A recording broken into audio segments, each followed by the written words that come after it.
So this is how the third condition works for the recessionary situation. Okay, but only when we are in an equilibrium state, and if we mistakenly put more money into circulation, of course we create inflation and we have a negative recession. So this is the thing we have to avoid. So how we can avoid this one? Actually, this is how a political cycle is created. So government have to be very, very skillful enough not to create inflation. So how we can attain this one? So this is my suggestions. Whenever government experience more than say 8%, this is the number I picked up from your book. It could be 5% or 4%. It could be decided by the Congress. Right? Whatever inflation rate, if inflation rate is above or below, that means deflationary, more than 8% of deflationary state, then we force the head of the central bank or public money administration to step down, or the whole government is replaced with. That's the thing idea I like to put in your monetary act, because from the system dynamics point of view, it's very important to bring the stabilizing feedback system into a new system. So if this kind of feedback system is clearly stated in American Monetary Act, then you need not to worry about. Whenever there are no way to be misled, because we can easily point out if we have inflation. No. If we have inflation rate, we can ask the head of the public money administration to step down. So this is the important feedback mechanism we have to incorporate into the American Monetary Act. Okay, and so my conclusion is so it should be worth being implemented, and we have nothing to lose. And as I said, 99% of people have nothing to lose. Only 1% of people may lose something, but 1% people may be saved because this system is very sustainable. Also, it may save themselves. So we can convince them. So this is the latest result I just obtained from latest simulation. And I don't have time, but tomorrow I'll show you how to run my model. And okay, and one more.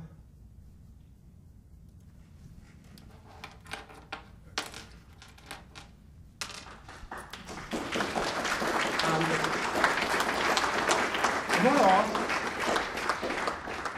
instead of tomorrow, I'm going to provide the whole my macro model, which I'm currently writing as a draft. So 350 pages, all macro models, which consist of all my papers, as well as all macroeconomic models, which you can learn freely. And I put all information about how to run free shareware. So also I put the free software. So you can, on the spot, install software, and you can start running all macro models. So I'm going to provide this for free. So you can just, copies of AMI 2010, and macroeconomic dynamics. There are 2 folders. So you are free to copy, and you can read, and you can learn the model, bring questions tomorrow's session. Okay. Thank you. All right. Thank you. Thank you so much.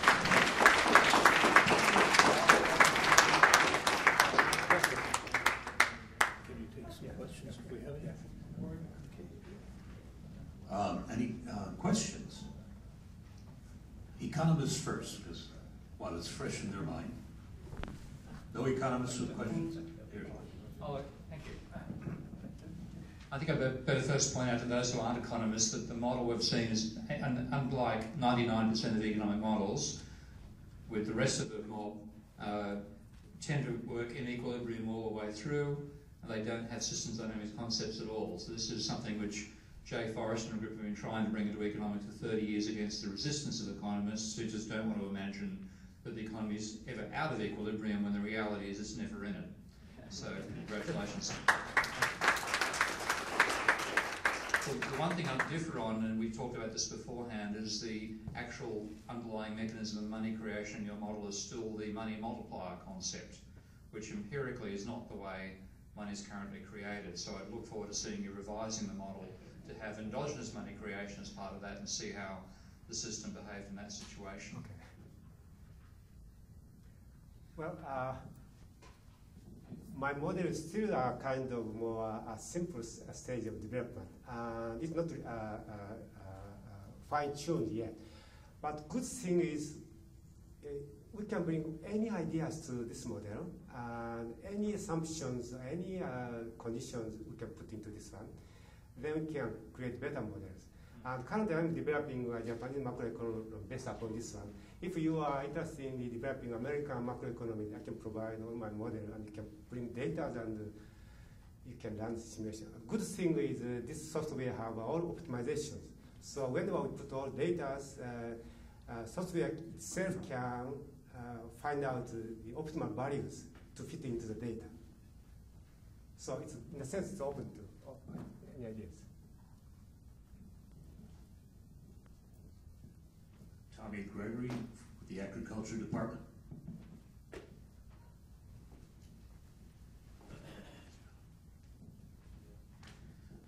This is a question for both of you, I guess.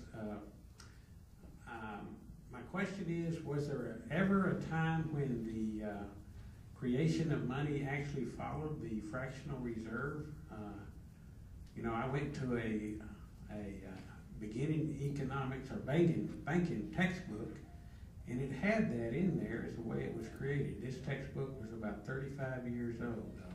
So my question is, did it used to be that way? And when did it change and why? Okay. The data I've used to analyse it and show that the timing goes in the opposite direction to the money multiplier model is data going back to 1952. So thank you. Sorry. In taking a look at the empirical data and saying what's the timing between government money and credit money, then if the money multiplier model ever actually legitimately worked, you'd find that government money would be created before credit money. And then you'd see the time lag working in the direction the money multiplier model would predict. Over the period from 52 to 2010, I find the sequence is the credit money is created 3 months to a year before government money. Now, I haven't tried narrowing it down to just the period around the 1950s. It is possible that there's more of a direct roll back then because my father was a banker in what became the Central Bank of Australia. He split with the government, with the commercial section when it split, but he used to give an anecdote to say that back in the 50s, if the central bank governor told the commercial bank's governors to jump out the window, they'd ask which floor. And 10 years later, they're telling him which floor to jump out of. So I think if you have the period of conservatism after the Great Depression and the Second World War, it's quite possible that back then banks did obey the reserve requirements more strictly. But as time went on, because there was always the prospect of making more money by extending more debt, they found ways around those reserves. And I think you'd find it becoming much more the endogenous credit money created first, government money later, that applies over the entire time period. It's a long-winded answer to your question, but I'd say probably back in the 50s, you might have found it sort of a 40% money multiplier, 60% endogenous, and now I'd say it's 99% endogenous and 1% money multiplier.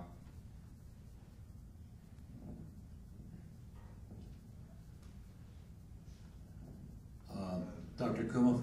Yeah, I just have a question, not just to the speaker, but to anybody who might be able to answer it. We are going to have a panel on this tomorrow with Professor Keene, Professor Yamaguchi. Okay, I'll wait. That might be the better time.